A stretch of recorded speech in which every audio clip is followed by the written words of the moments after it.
Hello everyone, welcome to Sweet Memories. Upcoming రివ్యూలోకి వెళ్ళిపోదాం. జగదాత్రి కేదార్ జేడీకేడీగా మారి పౌడర్ సప్లై చేస్తున్న డీలర్ని కాదు, ఎంత డీలర్ని మనం దాటుకొని వెళ్ళినా పౌడర్ అనేది స్టూడెంట్స్ వరకు వెళ్ళిపోతుంది. కాబట్టి స్టూడెంట్స్కి సప్లై చేస్తున్న వాళ్ళు ఎవరు అని తెలుసుకోవాలి అని ఒక పక్కా ప్లాన్ వేసుకుంటారు. ఎవరినైతే డీలర్ని అరెస్ట్ చేసి ఇంట్రాగేట్ చేస్తారో వాడికి సెక్షన్స్ అన్నీ చెప్పి, ఒకవేళ ఇప్పుడు నువ్వు నిజం ఒప్పుకోకపోతే 18 ఏళ్ళు జైల్లోనే ఉంటావని వార్న్ చేస్తారు జేడిఎన్ కేడి. వాడు భయపడి, మేడం ఒక గేమ్ ఉంటుంది మేడం, ఆ గేమ్లో మనం వెళ్ళి మెసేజ్ చేయాలి, వెయిట్ మెసేజ్ చేశామంటే ఖచ్చితంగా వాళ్ళు తీసుకొచ్చి మనకి సప్లై చేస్తారు మేడం అని అంటారు. కేడి పద వెళ్దాం అని రమ్య ద్వారా ఆ మొబైల్ గేమ్ని డౌన్లోడ్ చేసుకొని అందులో మెసేజ్ చేసి 1 kg కావాలి అని వాళ్ళకి ఇంటిమేట్ చేస్తారు జేడిఎన్ కేడి. సో స్పాట్ దగ్గరికి వెళ్తారు. వెళ్ళి ఎప్పుడెప్పుడు పౌడర్ తీసుకొస్తారా అని వెయిట్ చేస్తూ ఉంటే ఇద్దరు అమ్మాయిలు స్కార్ఫ్ వేసుకొని జేడీకేడి వైపు వస్తూ ఉంటారు. ఇదేంటి, రమేష్ ఎక్కడా అని అడుగుతారు ఆ అమ్మాయిలు.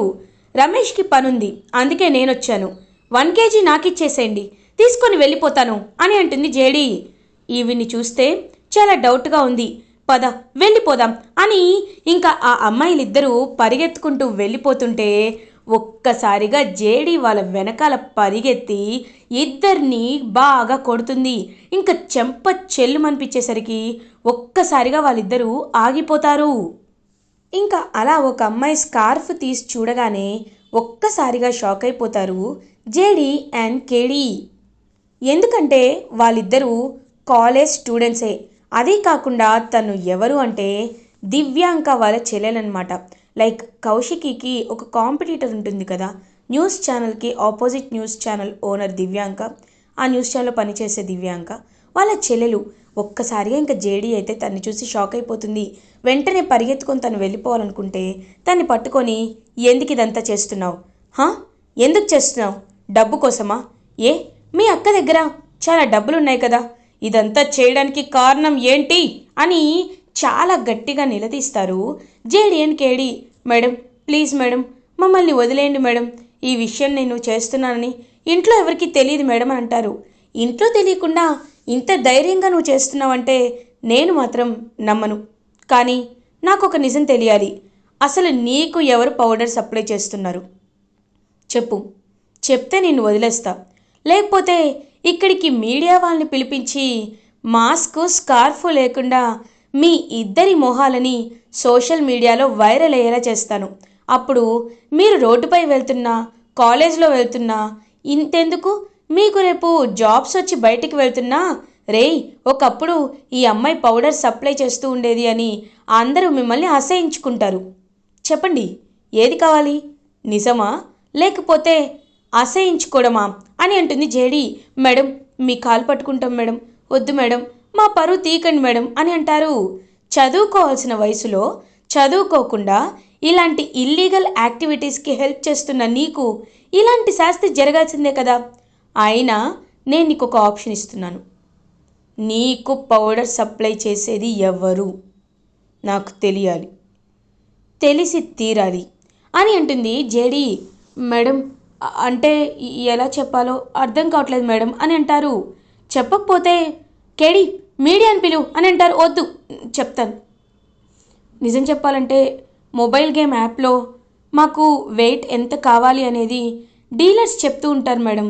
ఆ వెయిట్కి తగ్గట్టు నెక్స్ట్ డే ఎర్లీ మార్నింగ్ 4 o'clockకి మా ఇంటి ముందు పార్సెల్ వచ్చి ఉంటుంది. ఆ పార్సెల్ని తీసుకొని నేను డీలర్ దగ్గరికి వస్తాను మేడం అని అంటుంది. ఆ పార్సెల్ పంపిస్తున్న వాళ్ళెవరు, వాళ్ళని నువ్వెలా కాంటాక్ట్ అవుతున్నావు అని అంటారు.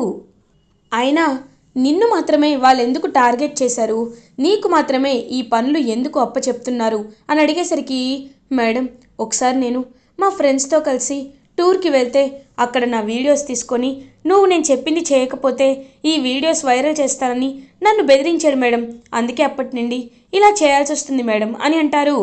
సరే వాడు నిన్ను ఎలా కాంటాక్ట్ అయ్యాడో ఆ నంబర్ నాకు ఇవ్వు, అండ్ మీ ఇంటికి నేను ఇవాళ వస్తాను, ఇవాళ 2 kgs కావాలి అని వాడికి ఆర్డర్ పెట్టు, వాడు ఎవడో నేను తెలుసుకోవాలి అని జేడీకేడి ఇద్దరు ఇంకా అమ్మాయి వాళ్ళ ఇంటికి వెళ్తారు.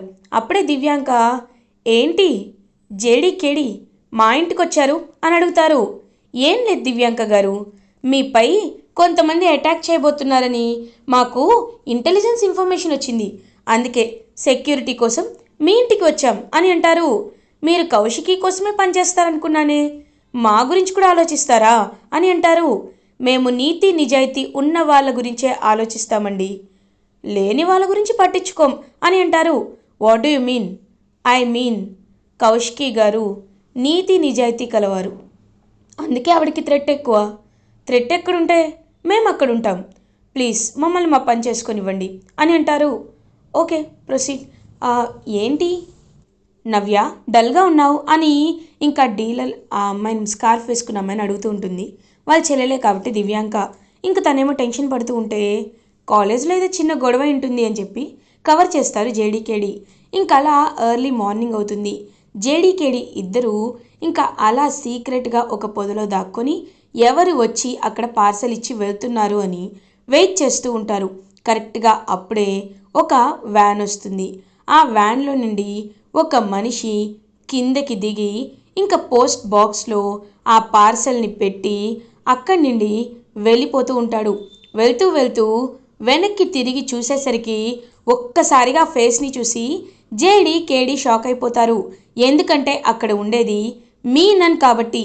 మీనన్ నిజంగా బ్రతికే ఉన్నాడు అని తెలుసుకొని జేడీకేడి ఒక్కసారిగా షాక్లో ఉండిపోతారు. మనం చూస్తుంది నిజమేనా అని చెప్పి అలా చూస్తూ ఉంటే ఈసారికి కిరణ్ మొత్తం ఫోటో స్టార్ట్ చేస్తూ ఉంటాడు. అంటే మొత్తం ఫొటోస్ తీస్తూ ఉంటారు ఇంచ్ టు ఇంచు. ఇంకా అలా అందరూ కలిసి వెళ్ళిపోతారు. వాళ్ళ స్టేషన్కి వెళ్ళి నిజంగా మీనన్ బ్రతికే ఉన్నాడు, ఇది నిజంగా ఊహించని విధంగా జరిగింది, మీనన్ మనమే దగ్గరుండి అన్నీ చేశాం, అలాంటిది ఎలా బ్రతికున్నాడు అని జేడి ఆలోచనలో పడుతుంది. అంటే ఇన్ని రోజుల నుండి అక్క చెప్పింది నిజమే దాత్రి, మీనన్ బ్రతికే ఉన్నాడు కాబట్టి ఇప్పుడు వాణ్ణి మనం పట్టుకోవడానికి ఎందుకు ఆలోచించాం, నువ్వు ఎందుకు ఆగిపోమని చెప్పావు అని అడుగుతారు. అవును కేదార్, నేను కావాలనే ఆగమని చెప్పాను. ఎందుకంటే మీనన్ ఖచ్చితంగా ఇక్కడికి వచ్చాడు అంటే మీనన్కి బాడీ డబుల్ ఉండి ఉంటాడు. ఖచ్చితంగా మీనన్ ఏదో ట్రిక్ చేసి తను కాని మీనన్ని ఆ రోజు స్టూడియోకి పంపించుంటాడు. అలాంటప్పుడు అఫీషియల్గా ఒరిజినల్ మీనన్ బ్రతికే ఉన్నా చనిపోయినట్టు ఉన్నాడు కాబట్టి మేమిద్దరం ట్విన్స్ అనో, నాకు అసలు ఏ సంబంధం లేదనో, మీనన్ అనేవాడు బ్రతికున్నట్టే నాకు తెలీదనో మీనన్ తప్పించుకునే అవకాశం ఉంది కేడి. అందుకే నేను ఆగమని చెప్పాను. ఇప్పుడు బ్రతికున్నది ఒరిజినల్ మీనన్ అని ప్రూవ్ చేసి అప్పుడు మనం వాడిని కస్టడీలోకి తీసుకోవాలి. ఊరికే వాడిని చూశాం కదా అని వెళ్ళి అరెస్ట్ చేస్తే వాడు నిజం ఒప్పుకోకపోతే మనకే బ్యాడ్ నేమ్ వస్తుంది అని అంటారు జేడి. అవును జేడి, నువ్వు మాట్లాడింది నిజమే, ట్విన్స్ అని చెప్పి తప్పించుకునే అవకాశాలు ఉన్నాయని ఇంకా అలా జగదాత్రి కేదార్ అలియాస్ జేడీకేడి అయితే ఇంటికి రీచ్ అవుతారు. కరెక్ట్గా అప్పుడే ఇంకా సుధాకర్ ఎంతో హ్యాపీగా కౌశికి వైపు చూస్తూ, అమ్మ కౌశికి, ఇంట్లో ఉన్న ప్రాబ్లమ్స్ అన్నీ సాల్వ్ అయిపోయాయి కాబట్టి మనం మన ఫ్యాక్టరీ పనుల్లో మునిగిపోవాలి. మన ఫ్యాక్టరీకి సంబంధించిన కొన్ని కన్స్ట్రక్షన్ కాంట్రాక్ట్స్ అనేవి 2-3 వచ్చాయమ్మా, ఒకసారి టెండర్పై నువ్వే సంతకం చేసి కోట్ చేసి సంతకం చేయాలి అని అంటారు. తప్పకుండా బాబాయ్ అని ఆ ఫైల్ తీసుకోబోతుంటే, అక్క నీకు గుర్తుందా, 6 నెలలు అయిపోతే నాకు నువ్వు ఈ ఎండి పదవిని ఇస్తానని చెప్పావు, అలాంటిది ఎందుకక్క ఇంకా లేట్ చేస్తున్నావు అని అడుగుతారు. చూడు యువరాజ్, కొత్త ఫ్యాక్టరీ పనుల్లో అందరూ చాలా అంటే చాలా బిజీగా ఉన్నాం, ఇప్పుడు నువ్వు అడిగితే ఎలా కేదార్ అని అంటారు. యువరాజ్ అంటారు. ఇంక వెంటనే కౌశికి, చూడు యువరాజ్, ఇది చిన్న విషయం కాదు, ఇంకొంచెం టైం కావాలి, ఆలోచించి టైం తీసుకొని పని చేయాలి అని అంటారు. అంటే ఏంటక్క, ఇన్ని రోజులు నేను ఈ రౌడీయిజానికి అన్నిటికీ దూరంగా ఉండి మంచివాళ్ళ ఉంటే ఇంకా నువ్వు టైం కావాలని అడుగుతున్నావంటే నన్ను సీఈఓని ఎండీని చేయడం నీకు ఇష్టం లేదు కదక్కా అని అంటాడు యువరాజ్. అది కాదు యువరాజ్ అని అంటారు కౌశికి. వెంటనే వైజయంతి, ఇంకేంది, అర్థమైపోతుంది కదా ఆవిడికి ఇష్టం లేదని. ఎంతైనా కౌశికి, ఈ అమ్మికి నిన్ను సీఈఓ చేయడం ఇష్టం లేదు రాబోడా, అందుకే ఇలా మాట్లాడుతుంది అని అంటారు. వెంటనే సుధాకర్, హేయ్ ఏం మాట్లాడుతున్నావే? అయినా నీకు మన కౌశికి ఎలాంటిదో తెలీదా? కౌశికిపై ఇలాంటి నింద వేస్తావా అని అంటారు. నిందెంది? నేను నిజమే మాట్లాడుతున్నాను కదా బో. అయినా నాకు ఒకటి అర్థం కావట్లేదు. నువ్వు మధుకర్ బావగారు ఇద్దరు సొంత అన్నదమ్ములు. అలాంటప్పుడు మీ ఇద్దరికి సమానమైన వాటా రావాలి కానీ ఎందుకని అంత పెత్తనం కౌశికినే చూసుకుంటుంది? కౌశికికి పెత్తనం ఇస్తే మరి మేమేం చేయాలి? నువ్వు కూడా అంతే, ఒక మంత్రిలా పక్కనే ఉండిపోయావు కానీ ఒక్కరోజైనా నిన్ను ఈ పదవికి సీఈఓ చేస్తాను బాబాయ్ అని కౌశికి ఒక్క మాటైనా అందా? అనలేదు కదా. అంటే ఏంటి? కౌశికికి స్వార్థము. తను ఎప్పుడు తన మాటే అందరూ వినాలి అని, తను చెప్పిందే అందరూ చెయ్యాలని స్వార్థంతో రగిలిపోతూ ఉంటుంది అని అనేసరికి సుధాకర్ వైజయంతి చెంప పగలగొడతారు. ఛీ పాపాత్మురాలా, నీది నోరేనా? చెత్త కుప్ప, ఏం మాట్లాడుతున్నావే? చిన్నప్పటి నుండి వాళ్ళ నాన్న తన 10 ఏళ్ల వయసున్నప్పుడు చనిపోయాడు. చనిపోయిన తర్వాత అన్నీ తానే బాబాయ్ నేను చూసుకుంటాను అని నాకు ఒకవైపు చదువుకుంటూ ఇంకొక వైపు తను హెల్ప్ చేస్తూనే ఉంది. తన గ్రాడ్యుయేషన్ పూర్తయిన తర్వాత కంప్లీట్గా బిజినెస్లో చూసుకొని ఒక 10 కోట్లు విలువ చేసే మన బిజినెస్ని ఇవాళ వందల వేల కోట్లకి మార్చింది కౌశికి. అలాంటి కౌశికిని, అలాంటి అదృష్ట దేవతని స్వార్థపర్రాలంటావా? ఒక్కరోజైనా మనిద్దరిని తను పిన్ని బాబాయిలా చూసిందా? లేదు, సొంత అమ్మా నాన్నలాగే చూసుకుంది. కానీ నువ్వు మాత్రం ఎప్పుడు తేడా చూపిస్తూనే నీ కన్న వాళ్ళని ఒకలా, కౌశికిని ఒకలా చూస్తున్నావు. ఆ విషయం కౌశికికి తెలిసినా ఏ రోజైనా యువరాజ్ని పక్కన పెట్టిందా? ఎప్పుడైనా తల్లిదండ్రులు పిల్లలు పక్కదారి పడుతుంటే ఎలా కొట్టి తిట్టి బుద్ధి చెప్పి సరైన దారిలో పెడతారో అలాగే అక్క అయినా యువరాజ్కి అమ్మలా నువ్వు చేయాల్సిన బాధ్యతలు తీసుకొని ఆ రౌడీ గాడితో, ఆ క్రిమినల్ గాడితో కలిసి తిరుగుతుంటే వద్దు అని చెప్పింది. నడక నేర్చుకుంటున్న వాళ్ళకి ఎవరైనా వెహికల్ కొనిస్తారా? అలాగే మన విలువైన ఎండి బాధ్యతల్ని ఎలాంటి ఎక్స్పీరియన్స్ లేని యువరాజ్కి అప్ప చెప్పాలి అని నువ్వు ఎలా అనుకుంటావు అని గట్టిగా అడుగుతారు సుధాకర్. ఇంక వెంటనే నిషిక, మావయ్య గారు ఒకప్పుడు మీరు చెప్పింది కరెక్టే, కానీ ఇన్ని రోజులు నిష్ఠగా ఉంటున్న యువరాజ్కి కనీసం ఒకే ఒక్క అవకాశమైనా ఇవ్వాలి కదా. మీరే చెప్పండి, కనీసం ఒక నెల రోజులైనా తన్ని ఎండి స్థానంలో కూర్చోపెట్టండి. అప్పుడే కదా ఎవరి వర్త్ ఏంటి అనేది తెలిసేది అని అంటుంది నిషిక. బాబాయ్ వద్దు బాబాయ్, ఇంకా మీరు నన్ను సమర్థిస్తూ మాట్లాడొద్దు. పిన్ని మనసులో నాపై ఇంత ఇంత విషయం దాగుందని నేను అస్సలు అనుకోలేదు. నేనేదో నా వాళ్ళు అనుకొని యువరాజ్పై అజమాయిషి చూపించాను.